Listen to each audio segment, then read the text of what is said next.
You know, it's many brothers, many sisters, from what I am observing from social media. They say that, yeah, it was Eric Holder. Yeah, it was him, man. Let's do this to him. Let's do that to him. Let us to actually keep sharing this article or this information for others to actually see the real truth. Dear brothers and sisters, we gotta really step back and really think. If Dr. King was assassinated, let's just take out the fact that we have been propagated for so long that we always think that it is one of our brothers who did something that was wrong to us. Though the enemy have been living in falsehood and so comfortably practicing and behaving within falsehood and propagate us for so long that anytime when he do something, he always throw his dirt upon us. We never question him. You get what I'm saying? We just go along based on what he's given us. But that's one thing, when you are a participant or when you in a propaganda machine, you cannot think for yourself. You can't look upon an article and information and say like, hell nah, that shit is not correct. That shit is inaccurate. You get what I'm saying? But when you watching the media, what did Hitler do? Before he exterminate those individuals in his Nazi Germany Holocaust, he propagated the mind for 1 year for 365 days. And then he exterminated them. How the mind is, whatever the mind perceive it as reality, as our dear beloved brother KRS-One himself, he stated. I just want us to think, if Dr. King was shot on the balcony April 4th, 1968 by the military, the Green Berets of Tennessee, Memphis, Tennessee, correct? Why the hell would you think it is a brother who assassinate our dear beloved brother Nipsey Hussle? Why would you think that? If it had been 6 shots or 5 shots, 5 to the body, 1 to the head, why would you think that could be your beloved brother? Just think. Why would he do that in front of his own store in Los Angeles? Why would he do that? That shit is not no damn gang affiliation or no gang conflict with the Crips and the Bloods, with whatever he had with that particular individual, as many people would say, or how things have been portraying it to be. Nah, it's not that. If you have beef, you have beef, but that was a message, just like our dear brother Polite himself, he stated. He said that shit is a message. It was like, man, you doing too fucking much. You get what I'm saying? So we really got to take out the time to really think that this shit is not always our own people who do this shit to us.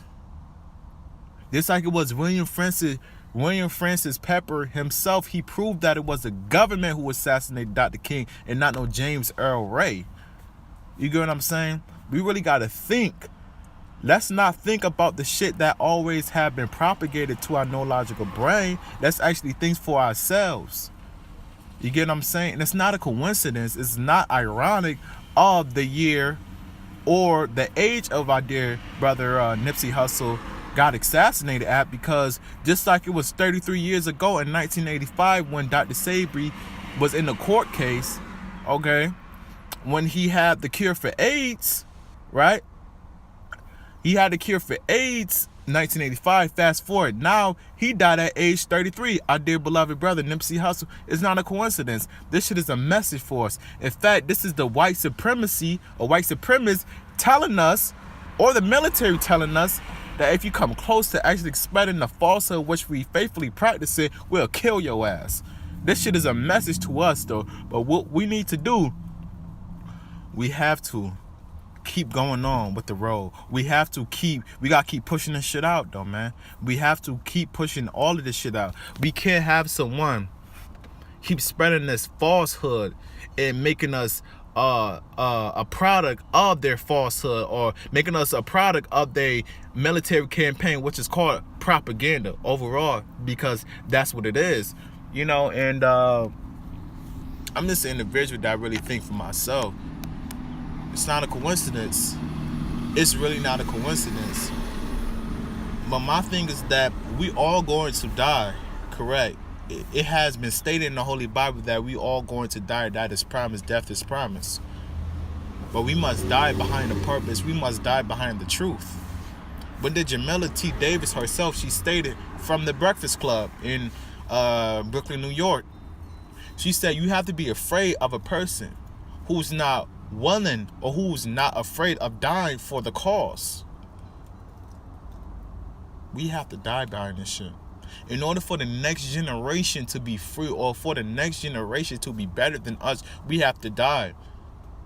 And I already submitted, or I already confirmed that I am willing to die behind the things that I'm saying. I'm willing to die for the dream that I have. I'm willing to die just for the next generation to live better. Because this shit is not for me. Once you understand that our ancestors, once they died, you think Dr. Saber, he didn't know? He didn't knew that he was going to die, or the government was going to kill him, the military was going to kill him? You get what I'm saying? Those individuals, those was fearless individuals. You get what I'm saying? Dr. Saber was definitely one of them, our dear ancestor. You get what I'm saying? So that's why we need to step out of our comfort zone, and we need to really I would say get back to who we really are. You get what I'm saying? Because we have been made other than ourselves. Let's disconnect the umbilical cord from TV in which we practice, or which we watch daily, excuse me. Also, we need just to disconnect the umbilical cord from us not eating right, neither, so we could actually depend upon a doctor or a nurse or a surgeon to actually take something out of our bodies, of which is causing us harm, or which is could be a tumor, which it could be cancer, whatever it may be. We need to change our diet. We need to have a psychological evaluation of who we really are. You get what I'm saying?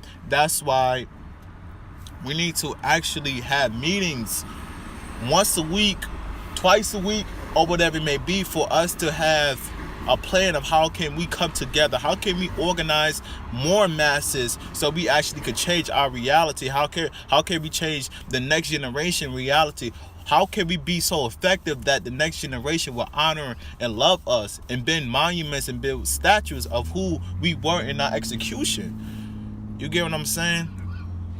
We must create those meetings. We must create that, because if we don't create, if we don't unite, man, we all going to die. I'm sorry, but it's only unification or death. Unification, black unification or death, to be exact. Not no Italian unification. Not no European Jew unification. You get what I'm saying? It's us. We've been hurting for so many years. For over 500 years. Many people want to include slavery and all of that, but man, it's been longer than slavery. It's been longer than 400 years. It's been longer than 450 years. It's been longer than 500. We've been hurt for so many years, for so long, when we are so numb to the pain now. We don't want to do nothing with the pain that we are in. We are so numb to that. And it's really crazy, man. It's like we really been put in a position for us to really be dependent upon someone who really despises us, someone who really deceives us. That's really outrageous. It's really outrageous, man. But what we need to do with leaders also, I would state, we need to protect our leaders. We need to have them, just like Brother Polite himself, he stated, we need to have a safe haven or a safe environment in which our leaders can go in within their own community. We need to have that for them. Because many people, they want their leaders to stay in the community. But what if you're not protecting your own leaders within your own community? Destruction will occur. A lot of things that's negative will occur. You get what I'm saying? So we definitely need to have a safe haven or a safe environment a positive environment also within our leaders that actually could come in and actually could resurrect us from the dead. And what do I mean by resurrection or resurrected from the dead? It's actually bringing knowledge, bringing inspiration, bringing enlightenment to the neurological brain, which is your subconscious, really.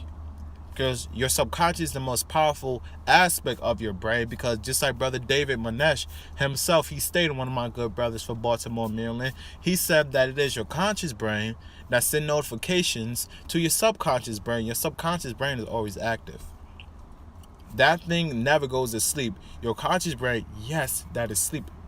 But your conscious brain is never sleep. You know?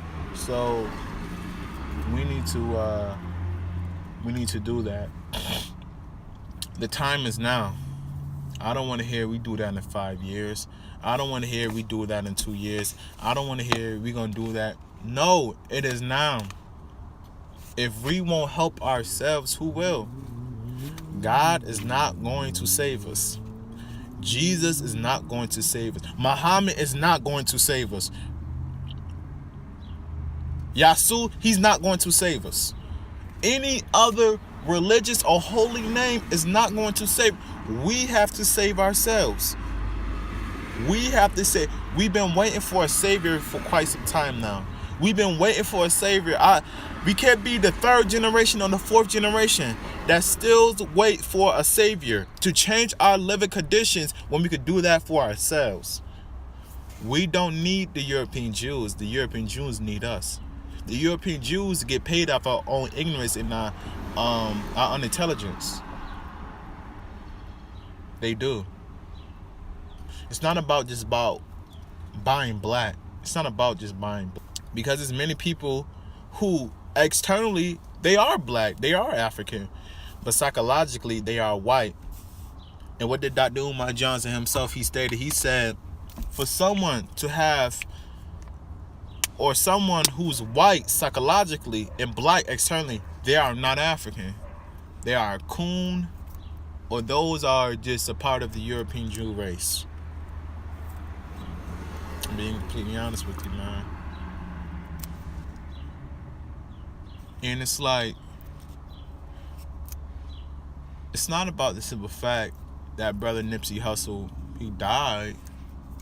Well, let's say this, he got assassinated. He did not die, he got assassinated. Outside of his own store, in his hometown, excuse me. Let's talk about the fact that he died behind a purpose, died behind the truth. The best way, that is the best way to die. I'll say that also. The best way to die, is behind the truth. You get what I'm saying? If you look at the great leaders, what they died, Dr. King, he died behind the truth. What did El-Haj Malik El-Shabazz, he died behind the truth. You get what I'm saying? What did I forgot his name. Just many brilliant, minds died behind the truth. Fred Hampton, he died behind the truth. Who took out the position after, our dear brother Huey P. Newton, once he was serving those 6 years in jail. You get what I'm saying? And something that I realized, man, we all gotta die behind this shit, the truth, man. We can't have the next generation be crippled. We can't be the generation that the next generation will receive the same kind of backlash and the same kind of treatment, the same kind of brutality and oppression. We can't be this generation that's responsible for that. We can't. We have to build those pyramids. We have to build those societies. We have to build those civilizations. We have to be the generation that's responsible for that. Our ancestors did not just create that just for us to really honor and identify who our ancestors really were in their execution. It's just for the simple fact is that they did that to actually show an example of what you need to do for the next generation. It's something about you just passing down your own history. And I know brothers and sisters, man, everyone have love, life, peace upon their journey. Thank you. thanks for everyone, for tapping in and everything, man.